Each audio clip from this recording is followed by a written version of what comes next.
বিভিন্ন জায়গায় শোনা যাচ্ছে এসএসসির রেজাল্টে অনেক ফেল আসছে, তাই সেই ফেলেরটা ঢাকতে সরকার এই পরীক্ষার রেজাল্ট পিছিয়ে দিচ্ছে। এটার আবার অনেকটা যৌক্তিক অনেক জায়গায় অনেক শিক্ষার্থী মনে করছে। আসলে ঘটনাকে একটু বুঝিয়ে বলি, এই যে অনেক ফেল করছে তাই পাশের আর বাড়াতে এটা করছে কিনা। দেখো, তোমরা জানো এবছর পরীক্ষার খাতা একদম শিক্ষকদেরকে কোনো প্রকার ওরকম কোনো কিছু করতে দেয়নি। খাতা একদম নিট অ্যান্ড ক্লিন দেখা হয়েছে, যাতে করে শিক্ষকরা নাম্বারও ওভারঅল আগের মতো করে তো বেশি নাম্বার দিতে পারে নাই, যে যা পাইছে তাই নাম্বার দিছে।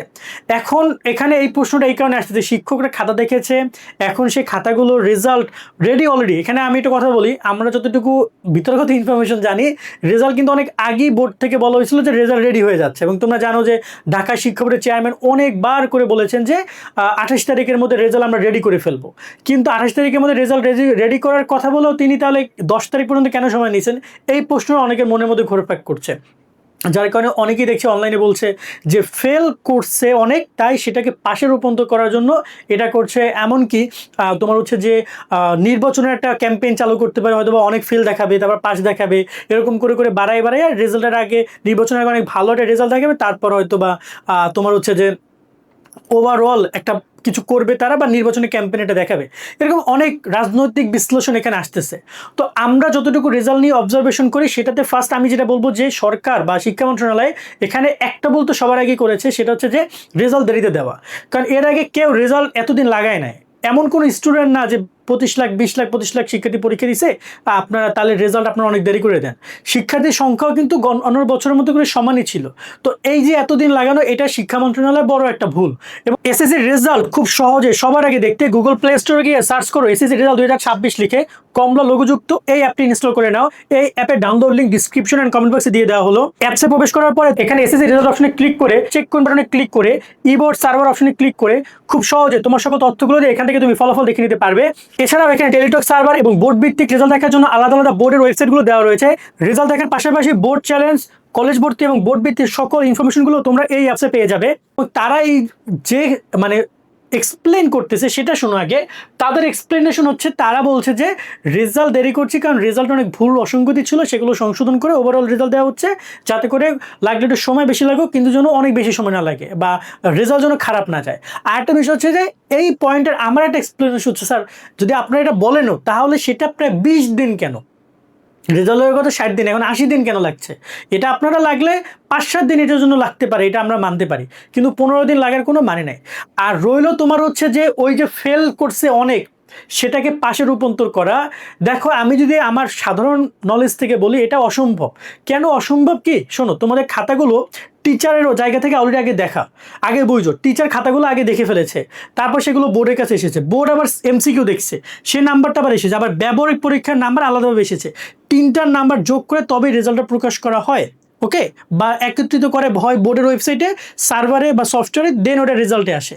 সো এখানে অনেক প্রকার মানে জটিলতা আছে। যদি কোনো জায়গায় এরকম বোর্ড করতেও চায় যে ফেল করছে অনেক তাই পাশের আর বাড়াই তেমনটা করছে, সেটা কোনোভাবেই তারা করবে না।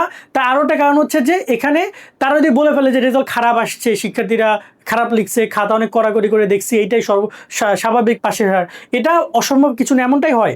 এমনটাই যেমন এই যে ইউনিভার্সিটির আমলে 68% কিন্তু পাশের হার ছিল, মানে 100 জনে 32 জন ফেল করছে, মানে খুবই বিপর্যয় ছিল রেজাল্ট। তো এখানেও তারা ওইটাই বলছে যে স্টুডেন্টরা ভালো করে পড়ালেখা করে না, তাই এত ফেল, 6-7 লাখ শিক্ষার্থী ফেল করছিল। তো এবছর যদি তারা এই কথা বলে দেয়, এতে করে আহামরি তাদের কোনো ক্ষতি নেই, এটা একটা স্বাভাবিক ব্যাপার। আর রইলো তোমার হচ্ছে যে এখানে যদি তারা নাম্বার বাড়ায় দেয়, যেটা তোমরা বলছো যে খাতায় নাম্বার বাড়িয়ে দিয়ে সবাইকে পাস করে দিচ্ছে, এইটা অনেকটা আবার অসম্ভব এই কারণে যে কারণ এই খাতাগুলো আবার বোর্ড চ্যালেঞ্জে তো চেক করা হবে। তোমাদের কোনো কারণে যদি আবার বোর্ড চ্যালেঞ্জে এই খাতাগুলো চেক করে রিচেক করে, তখন তো আবার এগুলো ধরা পড়বে। এবং এটা তো 1-2 জনের অনিয়ম না। যদি এমনটা করে তাহলে মিনিমাম 1-1.5 লাখ 2 লাখ খাতায় এরকমের টেম্পারিং ফাইল করা লাগবে, হোয়াইট কলম ব্যবহার করতে হবে। তো এটা কি আসলে তোমার কাছে কি মনে হয় যে এটা যৌক্তিক 1-1.5 লাখ শিক্ষার্থীর সাথে এরকমটা করা? বা তাহলেই তো পাশের আর বাড়বে, মানে মোটামুটি দেয় 5-10 জন বা 150-500 জনের রেজাল্ট তো এমনটা হবে না, তাহলে তো পাশের আর খুব বেশি পরিবর্তন হবে না। মিনিমাম 2-3 লাখ শিক্ষার্থী যদি রেজাল্ট এরকম টেম্পারিং করে, তবে এটা দেখা যায় যে এরকম হয়। সো ওভারঅল আমি যেটা মনে করছি, এটা সম্পূর্ণটাই শিক্ষা মন্ত্রণালয়ের দায়িত্বহীনতা। তারা চাইলে আরও দ্রুত রেজাল্ট প্রকাশ করার জন্য তারা দিতে পারতেন এবং কাজের গতিটা তারা বাড়াইতে পারতেন এবং তাদের ভিতরগত কিছু জটিলতা আছে যেমন ওয়েবসাইট প্রবলেম থেকে শুরু করে এই জিনিসগুলো তারা সলভ করতে পারতেন। সো এটা তারা না করে রেজাল্ট দেরিতে প্রকাশ করছেন। তারা আরও একটা বিষয় হচ্ছে যে প্রতি বছর তোমরা তো জানো না 2025-24 রেজাল্ট প্রকাশ হয়েছে, অনেকগুলো বোর্ডে রেজাল্টের প্রবলেম হইতো। সেটা তো কী প্রবলেম হতো, আমরা যেমন একবার হচ্ছে যে এক্স চলে আসতো, রেজাল্ট দেখাইতো না। অনেকের দেখা যায় রেজাল্ট একজনের রেজাল্ট অন্যজনের রেজাল্টে দেখাইতো। একজন আসছে কৃষিতে পরীক্ষা দিচ্ছে, তার হচ্ছে যে তোমার ইসলাম শিখে প্লাস চলে আসে, কৃষিতে ফেল চলে আসে, পরীক্ষা তো ইসলাম শিখে দেয়ই নাই। এরকমের অনেক ভুলভাল রেজাল্ট দেখাইতো গত বছরগুলোতে। কিন্তু এই বছর তারা ওই সমাধানগুলোর জন্য এই বিষয়টা যতটুকু আমরা জানতে পারছি। এখন যদিও তোমাদের রেজাল্ট নিয়ে অনেক কথাবার্তা ফেসবুক ইউটিউবে বিভিন্ন জায়গায় হইতে পারে, কিন্তু বাস্তবসম্মত কথাবার্তা তোমরা যদি অথেন্টিক কোনো সোর্স পাও তবেই আমরা বইলো, বা এর আগে আসলে এই অনুমান ভিত্তিক কথাবার্তা বিশ্বাস করাটা আমার মনে হয় যে কোনোভাবে যৌক্তিক হবে। আশা করি তোমাদেরকে আমরা ক্লিয়ার করতে পারছি। আর আমাদের নতুন পেজ খোলা হয়েছে এইচএসসি শোভন স্টাডি নামে, যেখানে তোমাদের একাদশ ভর্তি এবং এইচএসসি সব তথ্যগুলো দেওয়া হবে। আমাদের পেজটা সাবস্ক্রাইব করে বিস্তারিত দেখে নাও।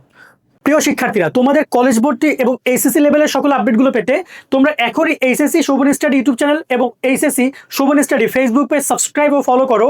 এই ভিডিও ডিসক্রিপশন এবং কমেন্ট বক্সে তোমরা পেজ এবং ইউটিউব চ্যানেল লিঙ্ক পেয়ে যাবে।